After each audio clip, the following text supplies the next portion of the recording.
Hey everybody, I'm Cedric Hawkins and welcome to the CedTalks Podcast. My guest today is a student at the College of Southern Maryland, majoring in English and film. Not only that, he's a good friend of mine. We came up together and I think his background is very unique, interesting, and I hope you guys are touched by his story.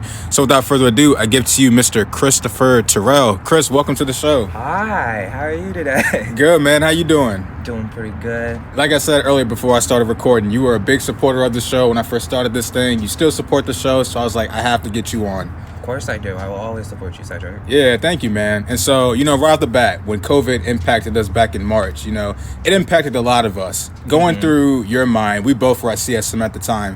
How did that affect you? I hated it at the point. I wasn't at CSM at the time. I started at Full Sail University, which is in Florida. I did the online program for music production. Hated it because I really didn't get the college experience I wanted. And then when COVID hit, I was just like, oh, so I have to stay home 24/7. I barely like being in the same house as my family for like an hour, let alone 2 months. So, but it gave me an experience to enjoy them more. Like, we've grown more as a family. We've talked more about certain topics that, we don't talk about as much. My grandparents are still my grandparents. They're still crazy and fighting. Me and my mom still best friends to the day we die. But, what COVID really impacted me is, just knowing who the real people are in your life. Even though you grow distance with other people, you still have your close friends and just anybody who's important. Yeah, I'm glad you touched on that too. With me, when COVID hit, at first I was excited because I was burnt out. I was doing 5 classes at CSM on top of working. So I was like, oh my gosh, a 3-4 week break from school and everything. This is perfect. Reduced work hours. I'm loving it. And then once we got to May and June, I was like, okay, I want this to stop. I want my life to, get back to the way it was beforehand. And you were right when you said it teaches you who your real friends are and who's down for you. Because I had moments where I was talking with some of my friends and they just completely cut me off. They didn't really talk to me anymore. And so definitely did open my eyes to that type of stuff also. Yeah, of course. You never know in reality who's going to be there for you and who's not. Because for me, I thought certain people were going to be in my life forever. And thinking, oh, you guys are my real friends. Turned out those people weren't my real friends. I know who my real friends are. They're still in my life right now. And I am very happy for them to be here. Yeah, it's weird how high school is. It's when you graduate, you think you're going to have all your friends for life. And then as the months go on, you guys just trickle apart and you go your separate ways. It's weird, but it's also life at the same time. Yeah, and also you notice everybody's on a different path of life as well. I was watching Girl Meets World for some reason. Sorry. I still like Disney Channel. Don't hate me. Ain't nobody hating. But I was just watching what is the secret to life? And one of them was people change people. And I really thought about that. I was yeah, a lot of people have influenced me and changed who I am as a person today. I'm still trying to find out who I am today. And it's a journey we all have to go on. Yeah, absolutely. You said you went to Full Sail University at first. What made you want to choose that school? What made me want to choose that school? That is actually a really great question because I don't know why I chose it. Well, I know they have a film arts program there. I'm familiar with that, so I figured that was one of the reasons why you chose there. That may have been the reason why I chose. I just chose the wrong major. But I'm guessing the real point in time, because I was looking at colleges when I was a sophomore and a junior in high school, way before everybody else was, or the smart people. And Full Sail really stood out to me, and I was I want to go there. I want to live in Florida. I want to do music production because, I was a big music head. I would always write music. I was a singer. I played the violin. I played the guitar. I was I want to go for music production. I want to make my own music. I want to be a producer. I want to be that bitch. But by the time I signed up for everything and I was taking the courses, it wasn't what I wanted because since it was the online course, you didn't really get any hands-on type of experience. You were just like stuck behind a computer screen all day. And I was like, yeah, that's not it. Yeah. And then also like my grades weren't at the best when I was at Full Sail. So I guess that's why I switched over to CSM, because I was like, I want to start fresh and just start probably a new major. And I chose film because that's something I'm actually more invested in and would love to do. Yeah, well, I mean, at least you took a chance on yourself and you chose Full Sail, because most people, they wouldn't even consider a school like that outside of, you know, Calvert County, Maryland, of all places, right out of the norm. But you took a chance with yourself, and that's something I'm proud of you, and I am willing to say, you know, that you were able to take a step outside your comfort zone to do that. Thank you. And a lot of people here don't know where Full Sail University is, because every time they were like, where do you go to school? I'm like, Full Sail University. They're like, where is that? Deer in headlights. I'm like, it's in Florida. And they're like, oh, I've never heard of it. I'm like, well, you're not the only one. Yeah. It's like, not gonna lie though, like, film definitely does interest me. Like, I remember I was like in middle school and my uncle was talking to me. He was like, you know what, Ced? I could see you being in plays and stuff. I was like, no, that ain't me. Like, I ain't doing that. But it's like, you could. Yeah, it's like, there's no stopping me now. And of course now, like, I could literally go outside of the norm and just maybe start a career in acting, right? It's just like films, it definitely does interest me, just the art of performance, right? You know, diving yourself into the role of somebody else and you are just putting on a show. It's just that, all that really just interests me. Of course, like, playing a different role in any type of film is a beautiful experience, because you're not breaking, what am I trying to say? You're like channeling someone you never thought you would be. Yeah. Especially like, I could see you, like, I know you personally. So, like, if you played, like, what? A nerd, not like a nerd, but like, you know, the really smart kid in the class. Which you are smart. Don't get me wrong. You burying me. I am not trying to I am awful, but I can see you just playing like anything from like Top Chef and like live action Ratatouille. Oh yeah. Actually, I want to see that happen. Disney, make that happen. They'd ruin it. I'll direct it. Nah, they would ruin it. Yeah, if you directed it, it'd probably be great, but knowing Disney. No, it wouldn't. I'd sit back and just be like, yeah, somebody else direct that. I just want to watch the movie. I would just watch it. But I mean, like, also that and writing too. Like, I love writing. Like, I could definitely see myself writing a screenplay to a play of my ideas and having somebody like choose the role. Like, just the film industry in general, there's so many versatile roles that you can fulfill. It definitely interests me, and who knows where God will take me, you know. But it's definitely an idea that's been on my mind for the last few weeks now. I like that, because also writing just, it lets out your inner emotions. Yeah. It really does. How do you get the creative inspiration when you write stuff? Because I know you said you used to write music. You do some writing on the side also. So where does your inspiration come from? My inspiration for writing started when I was very young. My grandmother made me journal how my day was every day from when I was 5. So when I started elementary school, she would be like, Chris, go write in your journal. How was your day? If you don't want to tell me, tell your journal. And so I was basically like, I'm not a little girl. I don't write in diaries. But then it actually really helped me, because I did it all through elementary school. I stopped in middle school because I didn't want to do that anymore.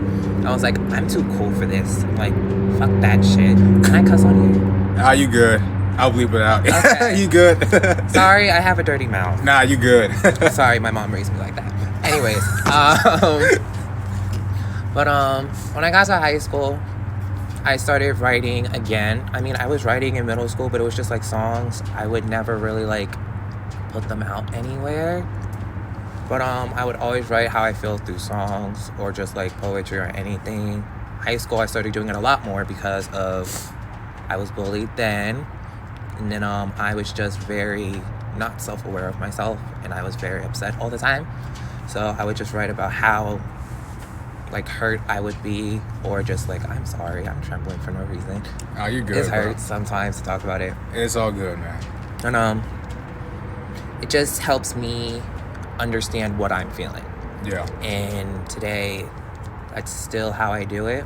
What inspires me is just my personal growth and journey from then to now, and then also other people, because secret of life, guys, people change people.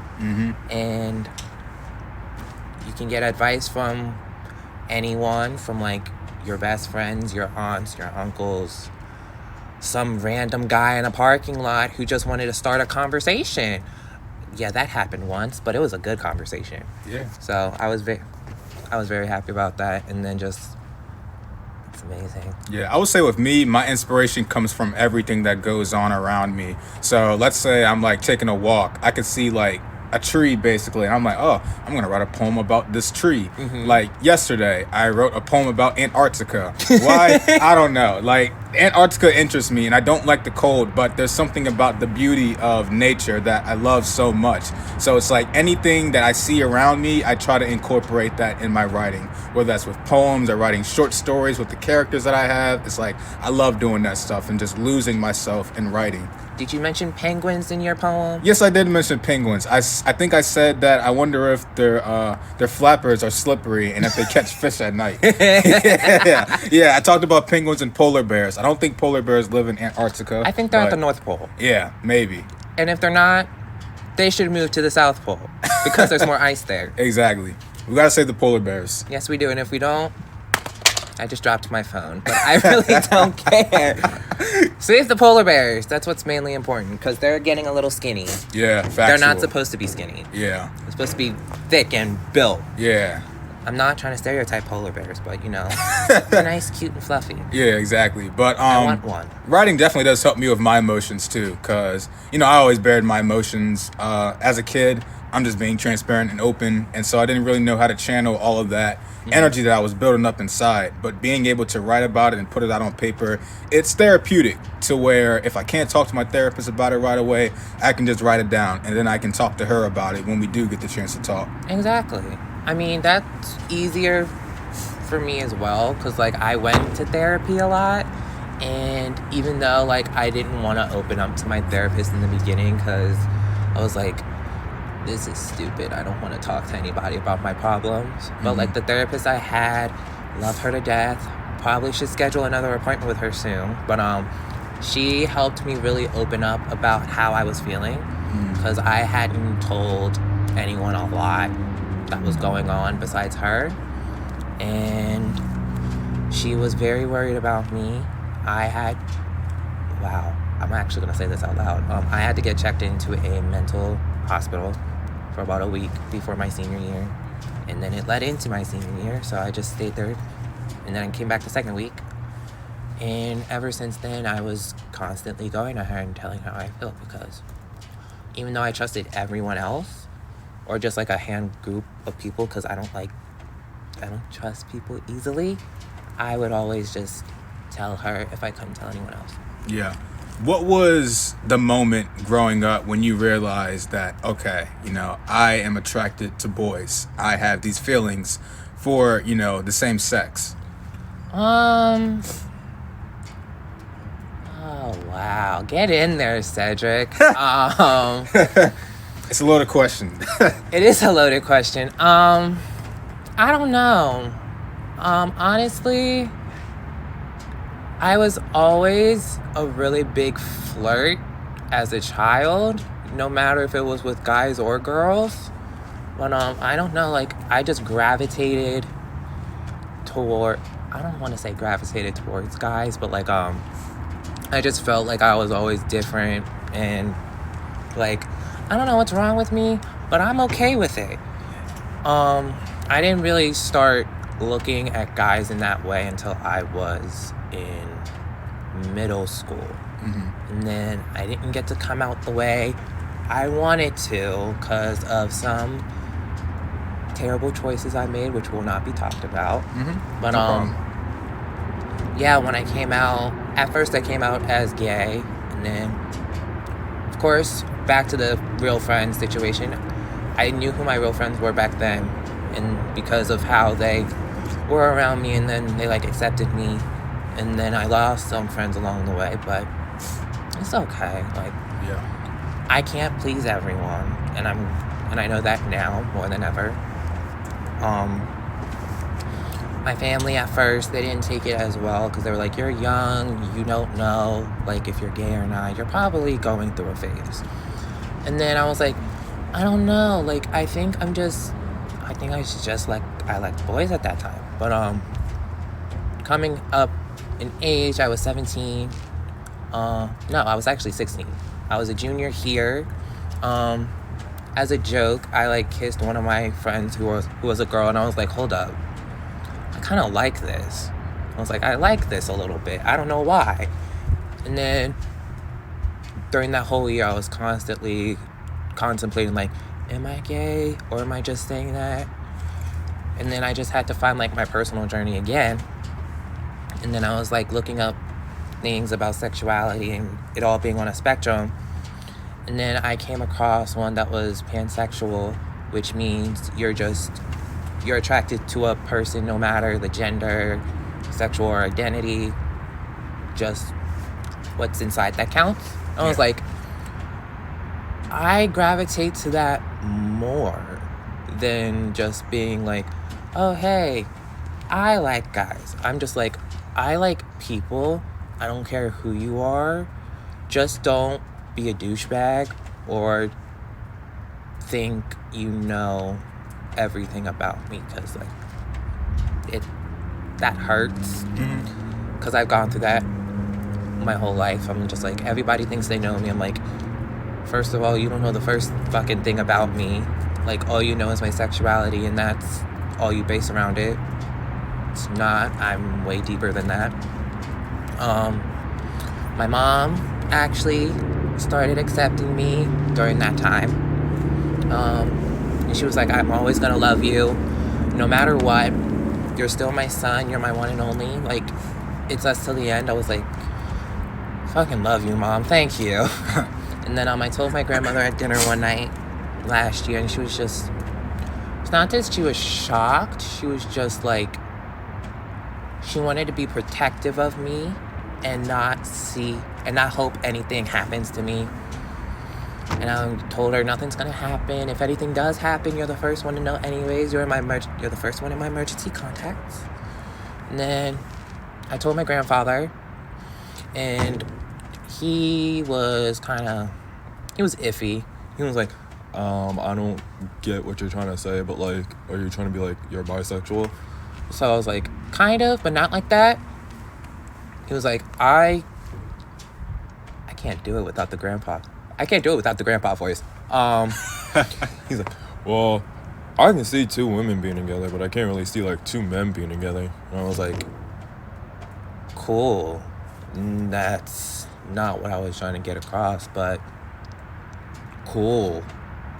And he was like, I still love you and everything. And I was like, I just appreciate that I got to tell you, because if I didn't, I wouldn't live with myself. And then my dad was the best reaction I could have ever gotten, honestly. Because I just met him this year, and I was afraid to tell him. And then he was like, is there anything you need to tell me? And I was like, yeah. And then I was like, I like guys and girls and just anyone. I like people. I'm pansexual. And he was like, honestly, I don't care. I'm old. I'm getting up there. You have a gay brother. You have a pansexual sister. Oh, wow. Like, you're gonna be... I'm okay with it. I don't care. You love who you love. And if no one accepts you, fuck them. And I was like, yeah, you deserve to be around a little bit. Yeah, I mean, that's my way of looking at it also, is that some people get turned off by the fact if they see two gay guys walking down the street hand in hand. With me, it's like, I don't care. Love is love, you know? If you love someone for who they are, that's just what it is. As long as you're not out here killing one another, out here spouting racist stuff, just trying to put people down, I don't care about that type of stuff. As long as you're happy and secure within yourself, then that makes me happy as a person. Exactly. I think that's all that really matters, is just to like not put someone down for who they are. You never should put someone down for that. You should always, like, lift them up and tell them everything's going to be okay. And that, like, you love them, and that's all that really matters. It's like they just want your support and your acceptance, not you're going to hell, or you need to get kicked out, or you're not who I thought you were anymore. Yeah, and sometimes I feel like it's a disconnect between the older generation, especially within the African American community of gay people or pansexual people, bisexual people, because they look at that as like, oh, that's a sin, or you're not supposed to be doing that. Oh, like 100%. My father, God rest his soul. My mom told me a story when I was a baby. They walked in the baby gap together, and he saw a gay couple shopping for baby clothes, and he just flipped out. Not like flipped out on them, but in his mind he was just like, oh, like, well, what's going on? Like, he was frazzled. And my mom was like, all right, let's just go, because you acting crazy, like, let's just get out of here.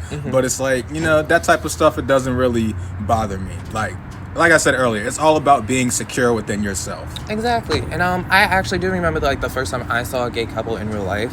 I was at the Pentagon Mall, I want to say in Virginia. And then I was just in Macy's, because that's where my mom and her boyfriend wanted to go. And I was just sitting down on my phone because I didn't really want to be there. And then I saw this very beautiful couple, and of course it was a gay couple. And I looked over. I didn't even think anything about it. I was just like looking over because I was bored. I like to look around. And then I like saw them kiss, and I was like, I'm so happy. That's representation for me. Yeah. Because like I know anything can happen in the future, and things have happened in the future, and I hope they continue to happen. Yeah. Would you say right now, as we're talking, that you feel secure about your sexuality and about, how you feel? Right now, I can say I'm learning. Yeah.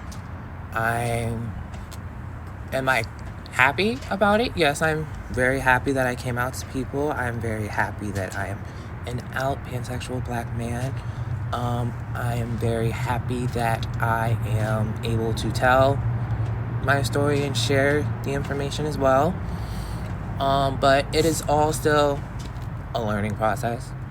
Even though it's been 2 years since I came out as pansexual, I still constantly learn about everything and everything. Some days I'll just be like, hey, like, maybe I want a girlfriend, maybe I want a boyfriend, I don't really know. Right now, I'm just, like, content and living.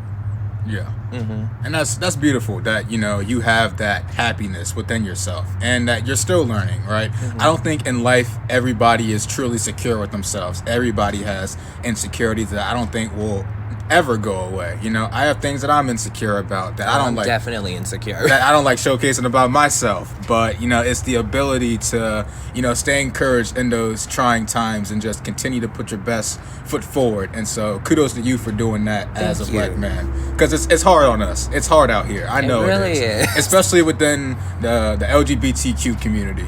And, yeah, it's really tough, and I commend you for your courage to share your story on the podcast. And, thank you. Once again, thank you so much for it. You're very welcome, Cedric. And, shifting gears from that, how would you, during those times, what helped you get through those trying times, during those low points? What helped me?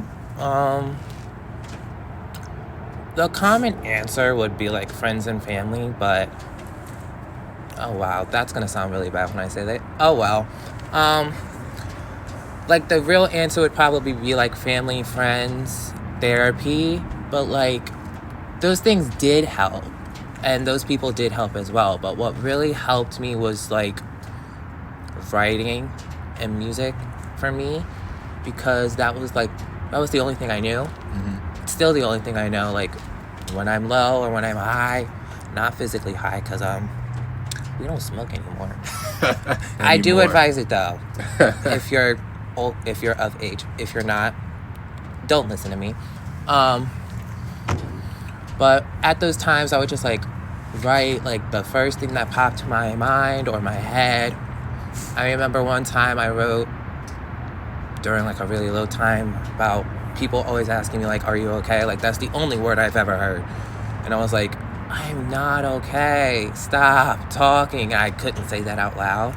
So I just wrote it out on paper. I was like, I'm so fucking sick and tired of hearing people say, are you okay? Because, like, at that point, I wasn't okay.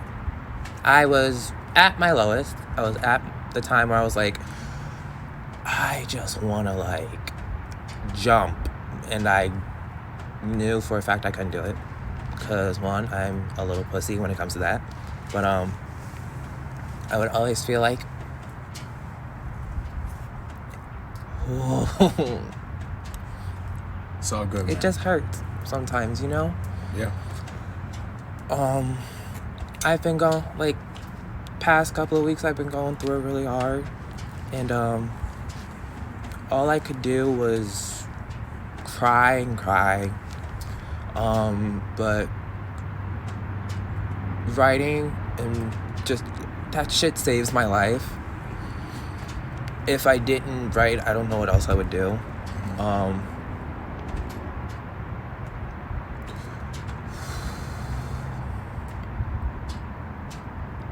Shit. It's all good, man. You know, you're very brave for doing this and talking about it. I'm really trying because, you know, mental health is important to me as well. It is. And I've never really had a strong mental health system with my brain at all. It's gone from up, down, here to there. Like, since the world's a circle, constantly goes. Like, sometimes I have my high days, sometimes I have my low days, sometimes I'm like good in the morning and then a little shift and then everything goes downhill and I don't know what to do. Like, one day I was totally fine at work and I had a breakdown, called my best friend to come get me, and I just went over her house and cried. I was like, I can't do this. I was like, I can't fucking do this anymore. And it just feels like an ongoing loop of I don't know when it's gonna end. Yeah, like, I feel you. Like, I've been going through it. I think I told you yesterday that I've had a rough week myself, you know. I'm still grieving the loss of my father. The semester has ended for me. And so I put my energy towards all of that to take my mind off of that. Now the semester's over with, and I was like, oh, well, now what? Now what do I put my energy into and focus on? You know, when I'm at work, I feel like a zombie, and I just feel like I'm in a room full of people, and to a sense, I feel like they do care about me, but it's just like I feel invisible. Like, exactly. I feel like I'm just nothing. But I thank God that's what keeps me going, you know, always staying faithful, you know, remaining positive, and just knowing that I got people who believe in me, like people who listen to this podcast. They believe in me. They want good things out of me. And so those are the things that keeps me going. So I know you got a great support system. You got a great community of people who love you and support you, and they want you to keep going because you're going to do big things. I see you doing big things in this world. I try. And I definitely have those people in my life that I am very grateful for. I am very happy to be around, and I love them all with my heart. I wouldn't trade any of them in for the world, even though sometimes they may drive me crazy, and I will tell them that. But I am very, very grateful for them in my life. They have encouraged me to do everything I want to do in life. Yeah, I just learned to take my days 1 minute at a time. Like, there's no such thing as one day at a time for me. It's 1 minute. So if I'm not feeling it, I'm not feeling it. I'm gonna lay in the bed, watch Netflix, just do some writing, do whatever, you know. Those are my things. Like, I just take things 1 minute at a time. Even when I'm happy, you know, I just choose to embrace those emotions and just trying to be present in life. That's what keeps me going. Yeah, exactly. I think that matters to everyone. Yeah. And so, you know, we're coming towards the end of the new year. We're coming to 2021. What are some of the goals that you have for yourself? Goals that I have for myself. I want 2021 to be my year. This year was gonna be my year, but sadly, it wasn't. It doesn't count. 2020 doesn't count because of COVID. Doesn't count. Does not count at all. Yeah. For 2021, I have some projects that I'm working on right now. I would love to talk about them, but I'm trying to keep them as quiet as possible. Oh, yeah, Need to know. Of course. I want those to drop at any point in the new year. I want to finally get my own place, but I want to finish college, not by 2021, because that ain't gonna work. It has to finish by 2022, but I hope I do better in school. Another goal, I just want to be happy. I want to live to the fullest and just like live. I don't know. It's just very since this year was like very unexpected, I know next year will be very unexpected as well. Hopefully not COVID related, but hopefully just positive vibes and doing what people love to do, especially myself, because there's a lot of things that I hope for the new year. It's a long list, but I hope most of them come true. Yeah, absolutely. And so my final question to you before I go ahead and let you go, it's getting cold outside, I can't feel my toes, but if you could offer a piece of advice to the old Chris from about 2 years ago, 3 years ago, maybe even 5 years ago, what would you say to that Chris? What would I say to him?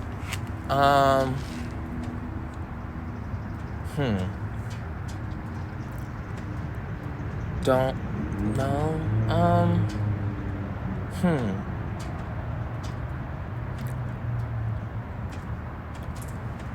Or maybe even someone, within the LGBTQ community who's listening to this right now and doesn't really know how to express themselves. What would you say to that person? I would want to say to them, don't change who you are for someone that's not the way at all. Be who you are completely. Unapologetically you. Am I using that word right? Yeah. Unapologetically. Oh. I'm illiterate. I can't talk. And I'm an English minor. That's sad. But yeah, just be you. If you have to hide who you are, that's okay as well, because you know who you are inside and you come out whenever you're ready. You live your best life whenever you are ready to live your best life. Yeah, absolutely. And then also to piggyback on the other question that I could not answer because I was drawing so many blanks. Something I could tell Chris 5 years ago probably is don't change. Still be the quirky, amazing person that you try to be. Don't give up on any of your dreams, because you can never get those back in a way. And just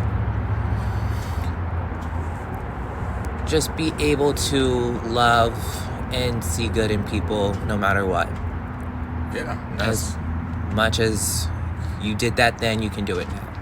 Yeah, that's pretty good. Well, Chris, I want to thank you so much for your time today. This was incredible. Welcome. Catching up with you. It's been a while since we really sat down and had a conversation, and so I wish you the best of luck. You too, Cedric. Yup. This wraps up this episode of the CedTalks Podcast. Remember to stay blessed and stay encouraged. I'll be with y'all soon. Thank you. Eat some food. Yes. Eat some food.